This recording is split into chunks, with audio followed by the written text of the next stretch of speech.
Hello! Now we've covered the basics of setting up and operating a GV Director system, let's move on to look at some of its more advanced features. My name's Adrian Shepherd, and in this tutorial I'll begin with looking at alternative ways to add elements to the stage and show you how to save the stage configuration as a compound element.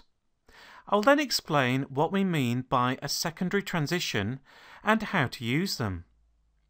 Now, do you remember that we briefly introduced the Events List tab in the Basic Operations tutorial? Well, in this tutorial I will go into more detail showing you how to build and use an event list. Next, I'll talk about effect actions and effect parameters. These are both very powerful features in GV Director. Effects have a standard on and off action, but here we will see how alternative actions can be used to add flexibility to your effect control. The general purpose interface inputs and outputs, or GPIs, can be configured to trigger actions too, and we will see how these are set up. Effect parameters are used to control any parameter that has been set as a variable in GV Director Composer when building the effect. It could be a screen position offset value, the text you'll use for a lower third, or a video element in a two-box effect. RSS feeds can be used to populate a text field too, so we'll see how that is done. And finally, I'll show you how to use the Chroma Key effect in GV Director, and where to find the Chroma Key property settings. So let's get started with another look at using the stage. We finished the previous tutorial with an introduction to the stage as a means of either previewing a clip or a live feed, or to build multiple elements into what we call a compound element and rehearse the way they work together before putting them to air. We also previously added all our elements to the stage using the touchpad. So let me first show you a faster method of adding elements to the stage from the buttons. What you do is hold the green stage button down while selecting the elements you want on the stage like this. Let's say add camera 1, a logo, and a flash wipe. I might always want the logo to appear with camera 1 and transition to it using the flash wipe. In the traditional world, you might recognize this as a type of source rules. And we can of course rehearse our stage setup here. And now for the really useful bit, you can save the stage composition by tapping here and entering in a name of your choice. I'll call this one Cam1 Flash Logo. So we now have a compound element that contains camera 1, the logo, and the flash wipe all bound together, and they're listed as a separate production element. You can find your saved compound elements under the Effects menu. And here it is. I can assign the compound element to a button if I like. So first let's bring up camera 3, and then take the compound element. And we see all the components of my compound element are put to the program output. I don't have to think about what's behind the button. I can focus on the look of the show. There are no other systems out there today that can offer this creative way of working. A secondary transition is, as it implies, an alternative to the primary transition. It's indicated on the touch screen at the top next to the primary transition. In this case, it's set to be a mix. It's probably easiest to explain how it works by showing it to you. It's really simple and intuitive.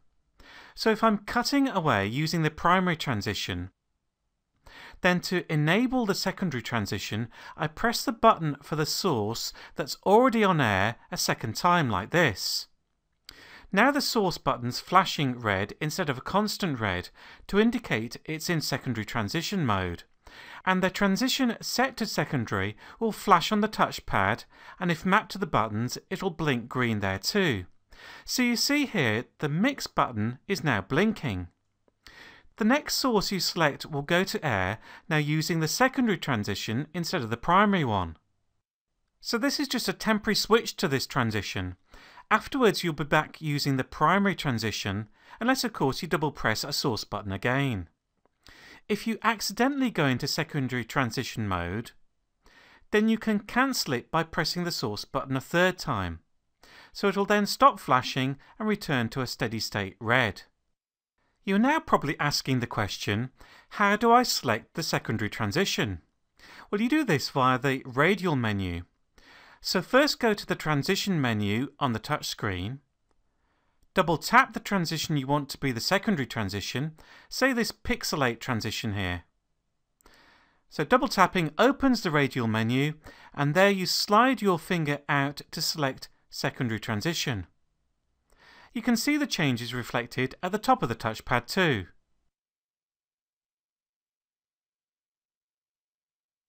Next, let's talk about the Event List tab.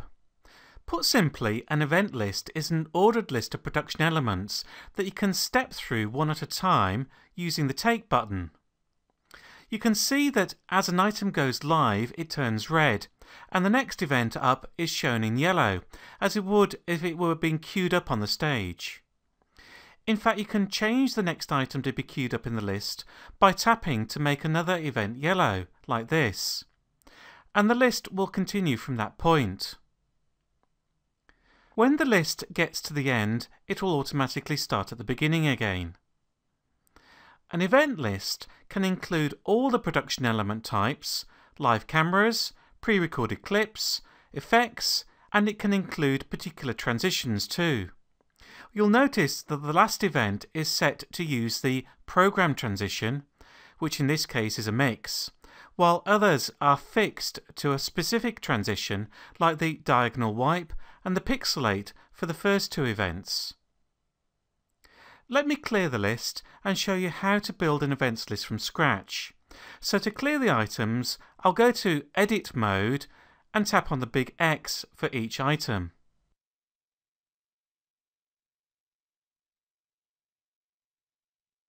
Now let's use a chat show as an example in preparing an event list. So say you have a few guests, they each have a title graphic and a clip from their new movie or book or TV show. I'll simply stack the effects and clips up in the event list in the order the guests are going to appear. So to add an element to the event list, you use the radial menu. I first select a production element. In this case, it's a still. Then double tap to access the radial menu and drag my finger out to select to Add to Event List. I'll do this for all the elements I need. So the next one will be Input 7 or Camera 7, which I know will have a close-up of the guest. Then, under Effects, I'll add the Mystery Guest title. Now for effect elements, they'll have to be added to the event list twice, once to turn them on and once to turn them off. This is because an effect uses a toggle behavior, so each time an effect is triggered, it will change to the opposite on or off state. Now back to the event list, and as you can see here, I've jumped ahead and added a couple more events to the bottom of the list, the guest clip, and finally Input 1 to take us back to the studio. I can now change the transition associated with a clip or live feed by tapping on the transition icon. Then choose from the list of transitions the one I want to go with this item. You see the icon has changed to show it will always use the mix transition. Let's do that again for the Input 7 transition. I can also change the position of an item in the list or delete an item, as we saw earlier, by going to the Edit mode. To move a clip, I tap and hold to select the item and can then drag it up or down the list and place the object in its new location, guided by the green line. I'll put that clip back at the top of my list for now and come out of the Edit mode again. So now my event list is ready. I could begin the show by cutting normally, and then as the first guest is introduced, I use the Take button to select the event items in turn. So, say here's the first guest. Mix to the intro slide. Then we mix to input 7 or camera 7 for the guest teaser. Put the title up. Lose the title. And then I have a carousel transition to the guest related clip. Perhaps this is a sports personality who's just published a new book. And finally back to the set and the interview, and I can cut using the standard buttons again. You can imagine that we could easily extend the event list for our second and third guests. Now there are a couple of items to note about event lists. First, the red tally is the last item placed to air from the event list. It doesn't necessarily mean it's still on air if you go back to cutting on the buttons. The event list doesn't reflect real-time tally status as the other tabs do. The other thing is that at the time of creating this training, an event list cannot be saved, exported, or imported. What are effect actions? Well, most effects have an on action and an off action. The action defines how the effect will animate onto screen and then how it will be removed from screen. The action could be simple, like a fade in, or it could be complicated, such as a 3D move. So actions are about effect behavior. And by the way, I must stress that actions explicitly apply to effect elements only. They don't apply to live feeds, clips, or transitions. Actions are authored at the time you build the effect in GV Director Composer. The Composer Getting Started tutorial shows you how to build templates to create effect actions. So what happens when I select this GV logo? The effect appears on screen. I'm not actually specifying an on action.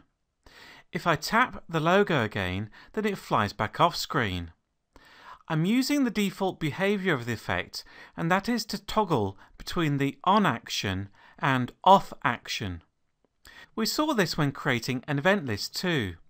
An effect item in the event list just toggles the state of the effect to the opposite on or off state. Okay, so far so good. Let's now add more actions into the mix.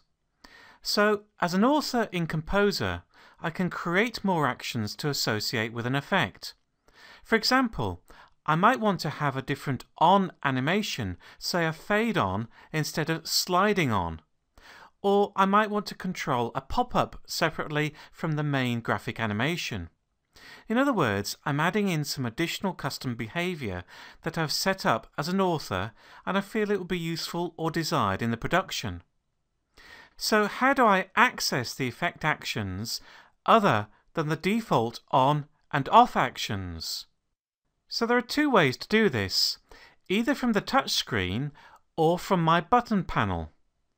First, let me show you the touchscreen method. So let's take the GV logo effect here. To access the individual actions for this production element, I double tap to activate the radial menu and slide out to Actions. Now you can see that I'm looking at the individual actions for this production element. Now most effects will just show an on, off and toggle actions. But in this case, you can see we have two more alternative on actions, a fade on and a fly on. I can run any of the actions here by just tapping it like this. I have to access Actions again to select another one, and we'll finish with the default off action. I should add a note here that only the default off action will turn the red tally off. So if you author any alternative off actions into the effect, then the default off action must be triggered too to turn the red tally off. By triggering the actions in this way, I was putting the effect out to the program output. But what if I wanted to add an effect to the stage using a custom action? Well, that's easy. Just open up the stage before selecting Actions, and now trigger the alternative action, and the effect is put to the stage using that action. This means you can now save a compound element using an alternative action.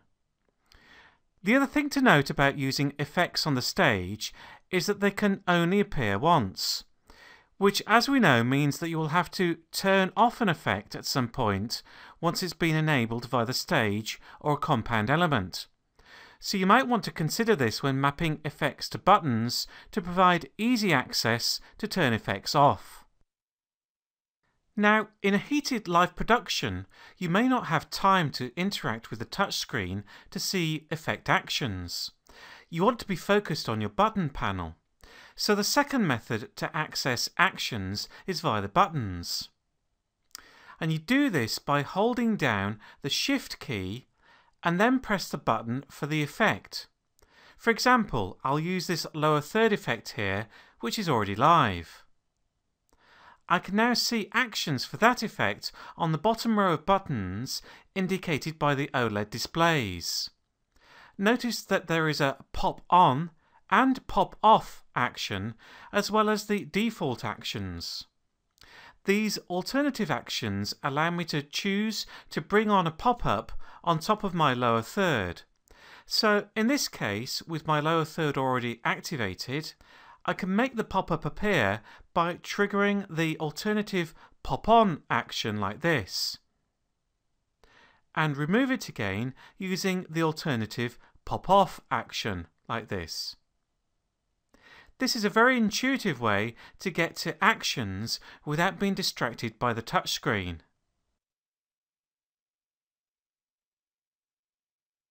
The GV Director server has a 25-pin general purpose interface or GPI connector mounted on the server rear panel. The GPI has 12 inputs and 12 outputs. The outputs can be used to trigger an external device, such as a caption generator or router, while the GPI inputs can control an internal process or operation within GV Director. With GV Director, the GPI triggers are primarily associated with effect actions. By the way, all the technical information regarding the GPI connector pinouts, etc. can be found on the Grass Valley knowledge base. Let's have a look at the general purpose interface outputs first. There are 12 outputs, and these are controlled via the icons here under the Effects tab. You can use them in just the same way as you would use an effect. You can put them out to program via the touchpad, map them to a button, and you can add them to the stage or an event list if desired. Note that if a GPIO is placed on the stage, there is no change to the hardware signal until the stage is taken to program. So the stage doesn't always act the same as program in this case. As well as the default on and off state, the GPIO can send a pulse. You can access the pulse action via the radial menu and then actions. So if you select pulse, you'll see the icon briefly flash red and then go back to grey. You could of course add a GPIO to the stage using the pulse action and then save this as a compound element and map that to the keyboard. That would make the pulse selection more easily available. Next, let's look at the GPI inputs. These can be used to trigger an effect or indeed any production element for either the program or stage based on the rising or falling edge of the GPI input pin. Let's see how these are configured. We first need to go to the control panel, so I swipe down from the top of the touchpad, then tap on configuration and access the GPI input mapping down at the bottom left here. Here we can configure any of the 12 GPI inputs, which are on pins 14 through to 25 on the GPI connector. Similar to the audio setup menu, the icon at the top right corner will get you back to this input selection view. I will choose the first input, GPI 14, and now I have 4 options. I can set the rising edge to trigger something, the falling edge to trigger something else, or set any edge to trigger something. Selecting any edge will automatically set the same conditions for both the rising and falling edge. The last option at the bottom is clear. which will remove all mapping for this GPIO input. So let's, for example, set up this GPIO input to control the bug effect. I will assign the falling edge to place the bug to program, and that's using the on action. Next, I'll assign the rising edge to remove the bug from program, i.e. that's using the off action. Configuring GPIO 14 like this means that if pin 14 is grounded, there will be a falling edge and the bug will be put to air, and it will disappear again when the ground is removed. Notice that the rising and falling options are highlighted green once they've been assigned. I can of course tap on clear to remove any settings for this input. I could now either tap on back to return to the configuration menu, or tap the icon at the top right to go to the selection view and make further changes. Well, that completes our review of the GPIO configuration. Next, let's look at modifying effect parameters. A question that comes up a lot is, how do I change the text in a lower third? I really don't want to render the text into my production pack. It's something I want to change later. Well, this is where effect parameters come in. Effect parameters could mean just customizable text, but they can be used for much more than that. They can be configured to control any parameter set as a variable in the effect at the time it's authored in GV Director Composer. Parameters can be used to control the position of a graphic element, set the video source for a picture-in-picture, as well as define text or numbers displayed on screen. So how do I set the parameter value in a live production? If an effect has parameters that require setting, then you will see a little question mark at the top right of the icon on the touchpad. This indicates the effect is not ready to be used yet, and you must first set the parameters. To access effect parameters, go to the radial menu, and I'll pick this lower third effect as an example, and select parameters.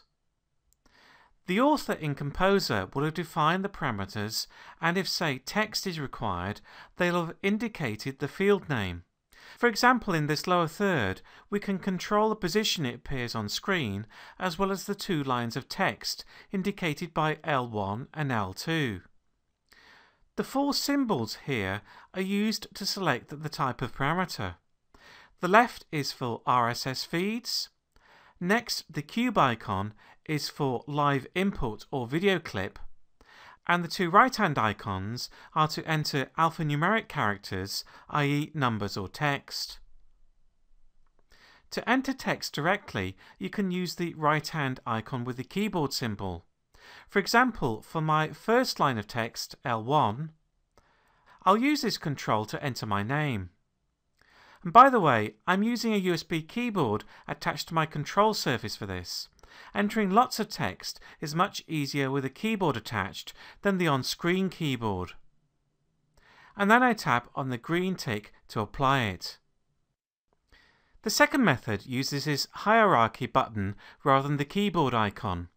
I'll select this for my second line of text, L2. This method allows you to create a set of keywords in GV Director and is particularly useful if, for example, you want to set all player names in a team or create a list of values and store them under a particular category name. Note that these sets of keywords will be available for all effects, not just this particular effect. You can organize your names or text entries into groups, and these are indicated on the left of the screen here. There is always an All group, which is highlighted at the top. Here you can find every text value entered in the system. And I have two specific groups already set up called Names and Courses. Unfortunately, the display truncates the name. Within the group, you can add as many values as you want. But just to make it clear, those values are what we actually use, while the groups are just organizational tools for our data. Think of groups like folders or bins. So if I select the names group, we see the list of values on the right filtered to just show names. I can delete a value by tapping on the big cross, or add another name by tapping on Touch to add. And I can add my name to the group. I can add another group on the left, so that could be, for example, Team X. In this case, for the L2 text, I'll select a course name from my courses group. And I leave my position values at default, so there's no need to touch those. And finally, I click on Save. Notice the icon has a green tick where the question mark was. And when I run the effect, I see the text I selected displayed on screen. As a side note, you don't need to take an effect offline to change it. Any changes you make to an effect while it's on air will simply be used the next time you select the effect. So there we have an easy way to change our effect parameters. Of course, updating a caption is just one use for a text parameter. I could also say update the score on a soccer match, or change what's coming next in the same way. I mentioned earlier that parameters can be a lot of things. They can be quite sophisticated, not just about entering text.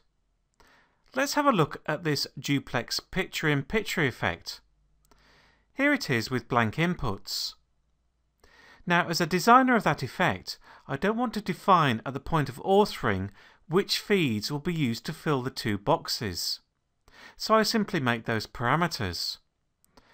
When I go to the parameter editor, I see that for the pip settings, I can select a video source. I can now choose from a selection of live inputs or shotbox clips. So I'll assign input 1 to pip 1 and input 2 to pip 2 and save. And if I put the duplex pip to air, I see my images for input 1 and input 2 in the appropriate boxes.